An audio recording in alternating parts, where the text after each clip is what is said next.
안녕하세요, 여섯입니다. 여러분, 테슬라 인도 예약하셨나요? 예약을 완료하셨다면 가장 먼저 준비하셔야 될 게 틴팅 예약입니다. 보통은 차를 출고할 때 카마스터, 그러니까 영업사원을 통해서 서비스로 틴팅을 받는 경우가 많잖아요. 하지만 테슬라는 좀 달라요. 직영 판매라 영업사원도 없고 썬팅 쿠폰도 없고 처음부터 끝까지 내가 직접 알아보고 100% 내돈내산 해야 됩니다. 제가 주니퍼 인도를 기다리는 동안 틴팅 브랜드의 이 스펙표를 구할 수 있는데 최대한 구해가지고 AI에도 돌려보고 하면서 엄청 분석을 해봤었는데요. 알아보면 알아볼수록 좀 흥미롭기도 하면서 약간 이상한 부분도 좀 있더라고요. 이렇게 해서 뭐 소비자가 비교를 할 수 있나 싶은 부분도 있더라고요. 뭐 아무튼 나름대로 알아봤었습니다. 그래서 저처럼 주니퍼를 기다리시는 분들께 조금이나마 도움이 되었으면 하는 바람에서 카메라를 켰습니다.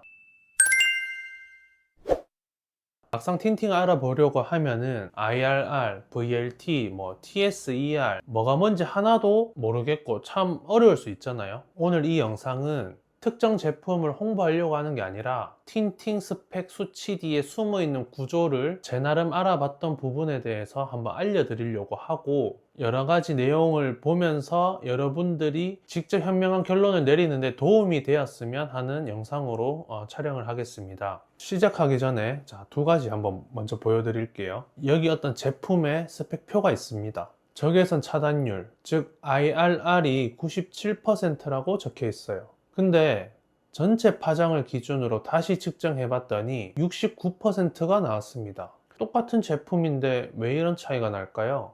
그리고 이쪽은 3M 크리스탈라인 40, 이쪽은 루마 버텍스 940입니다. 이름은 똑같은 40인데 실제 필름 농도는 대략 10%나 차이가 납니다. 이게 어떻게 가능한 건지 오늘 그 구조를 하나씩 풀어드리겠습니다. 우선 틴팅 스펙표에서 대표적인 4가지 수치, 이것부터 빠르게 정리하고 넘어가 보겠습니다. 첫 번째 VLT, 가시광선 투과율이죠. 쉽게 말해 필름의 밝기 혹은 농도입니다. 숫자가 높으면 밝고 낮으면 어두운 거고요. 농도, VLT, 가시광선 투과율은 안전과 직결되는 가장 중요한 수치입니다. 두 번째 UVR, 자외선 차단율인데요. 피부가 탄다던가 실내 내장재가 변색한다던가 이런 파장대를 막아주는 수치인데, 요즘 나오는 필름은 저렴한 것들도 거의 다 99% 막아주니까 이거는 고르실 때 굳이 걱정을 안 하셔도 될 것 같아요. 셋째, IRR, 적외선 차단율. 열 차단율이라고 하면서 전면에 막 내세우잖아요. 열 차단율 90 몇 %다, IRR 90% 이상이다. 우리가 햇빛을 쬐을 때 직접적으로 피부가 열감을 느끼는, 그게 바로 이 적외선 때문인데, 여기에는 소비자가 오해하기 쉬운 애매한 부분이 있습니다. 자세한 거는 뒤에서 제가 말씀드릴게요. 네 번째는 TSER인데 총 태양 에너지 차단율이죠. 태양에서 오는 전체 에너지를 얼마나 막아주느냐를 뜻하는 종합 지표입니다. 한국소비자원에서 테스트한 결과 같은 농도라면은 이 TSER이 높은 제품일수록 차량 실내 온도가 올라가는 것을 잘 막아주는 것으로 나타났습니다. 그런데 열 차단 성능을 볼 때 왜 IRR만 보면 안 된다고 했는지 지금부터 한번 설명해 볼게요. 먼저 태양 에너지가 어떻게 구성되어 있는지 봐야 합니다. 자외선이 약 7%, 가시광선이 약 55%, 적외선이 약 한 38% 정도 차지합니다. 이 중 38%에 불과한 적외선 차단율인데, 문제는 적외선의 파장 범위가 780나노미터에서 2500나노미터까지 굉장히 넓다는 점입니다. 그런데 이 넓은 구간 중 어느 파장 기준으로 잴지가 브랜드마다 각각 다릅니다. 그리고 간이 측정기로 측정해서 수치를 보여주거나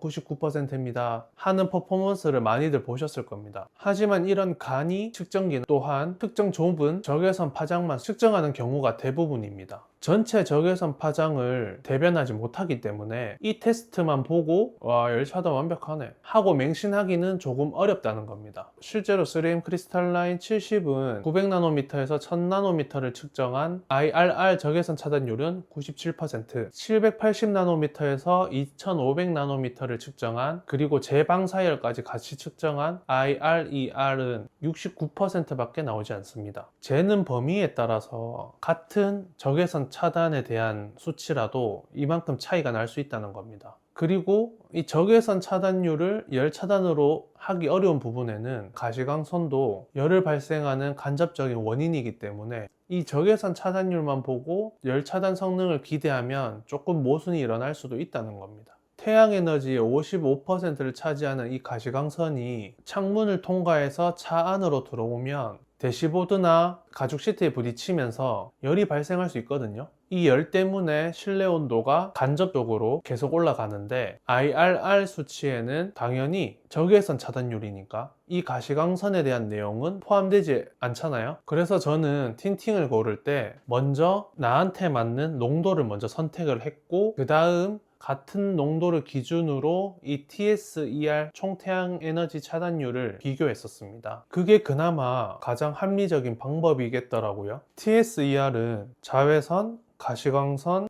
적외선, 전파장을 종합적으로 계산하기 때문에 실제 운전자가 느끼는 열 차단 성능에 가장 가깝다고 생각이 듭니다. 그럼 스펙부에서 TSER만 비교하면 되겠네 라고 하실 수 있잖아요. 여기에는 또 함정이 있습니다. 이 틴팅은 필름 자체의 성능을 표시하지 않고 어떤 유리에 붙여서 시험을 하게 되고, 그 결과값을 성능표로 나타내곤 하는데, 브랜드마다 측정하는 유리의 기준이 몇 가지가 있는 겁니다. 그러니까 측정하는 유리 기준이 달라서 완전히 1대1 비교가 하기 힘든 거죠. 전기차 주행거리를 볼 때 똑같은 차인데 미국 기준, 유럽 기준, 우리나라 환경부 기준, 같은 차인데 주행거리 표시가 다 다르잖아요. 어떤 조건으로 테스트했느냐에 따라서 숫자가 바뀌는 건데, 틴팅 수치도 비슷한 상황입니다. 필름 성능은 어떤 유리에 필름을 붙이고 실험했느냐에 따라 차이가 많이 납니다. 3mm 두께의 클리어 글래스에 대부분 붙여서 측정하긴 하거든요. 어떤 브랜드는 6mm 두께의 두꺼운 자동차용 기능성 유리에다가 붙여서 측정하는 경우도 있습니다. 당연히 두껍고 기능성 자동차 유리에 붙여서 시험을 하면은 수치가 좀 더 높게 나올 수 있잖아요. 실제로 루마 제품들 경우 6mm 두께의 자동차용 글래스에 부착 기준으로 실험을 했고, 그 실험 결과를 TSER을 57%로 표기해 놨었는데, 한국 소비자원이 모든 제품들을 이제 같은 기준으로 테스트를 해야 되니까 표준 투명 유리 기준으로 재측정했을 때는 44%가 나왔습니다. 13% 덜 나온 거죠.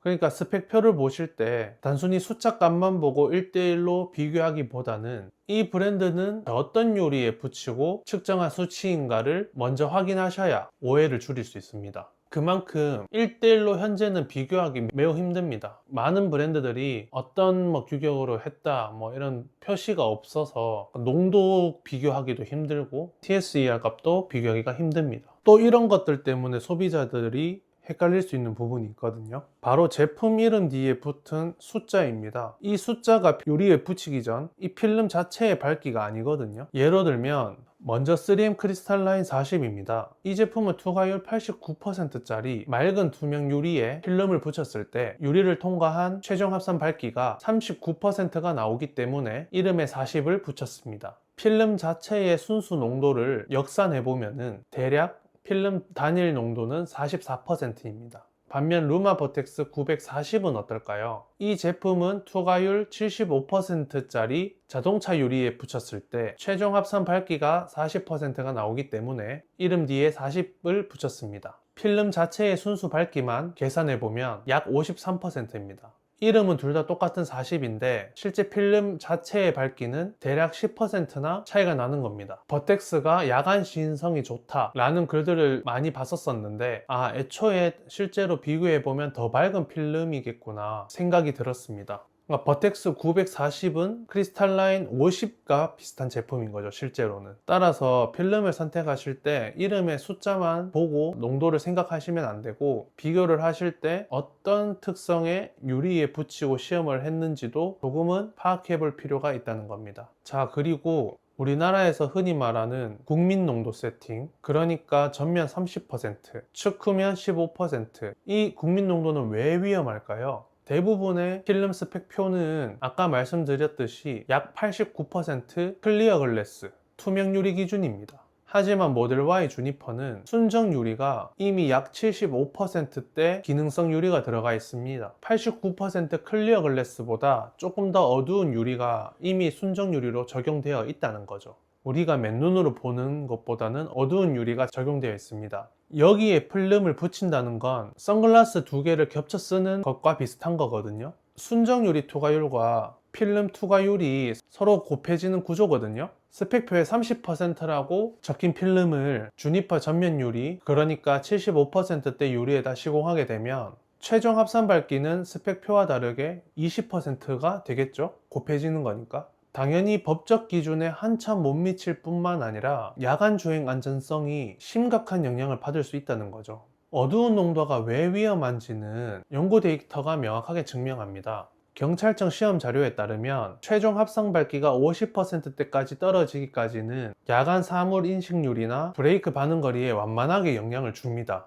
근데 가시광선 투과율이 40% 이하로 떨어지는 순간 사물 인식률이 급격히 달라지기 시작합니다. 사물 인식률이 떨어진다는 건 돌발 상황이 생겼을 때 내가 브레이크 페달을 밟는 그 타이밍이 늦어진다는 겁니다. 고속도로에서 시속 100km로 달리고 있다고 가정해 봅시다. 밝은 틴팅이라면 빨리 반응해서 아슬아슬하게 멈출 수 있는데 이 어두운 농도로 인해서 반응이 늦어짐에 따라 단 1m 차이로 사고가 나고 안 나고가 구분될 수 있다는 거죠. 이런 끔찍한 차이가 틴팅의 농도에서 결정될 수 있다는 겁니다. 따라서 제 개인적인 의견으로는 시공 후 필름의 농도가 아닌 시공 후의 농도가 최소 40% 이상 세팅되기를 권장드리는 겁니다. 주니퍼 순정 유리가 기본적으로 아까 어둡다고 말씀드렸잖아요. 그렇기 때문에 제가 말씀드린 시공 후 40% 농도를 맞추려면 일반적으로 50% 농도 이상의 필름을 부착하셔야 40%를 겨우겨우 맞출 수 있을 겁니다. 대신 시야 확보나 법적 규제가 없는 2열 측면 그리고 후면 유리는 최대한 어둡게 설정하시면 2열 프라이버시도 확보할 수 있고 열 차단도 좀 더 확보할 수 있겠죠. 그래서 저는 전면과 1열 측면 유리는 50% 이상을 권장드리고 2열 후면은 어둡게 하셔도 된다라는 의견입니다.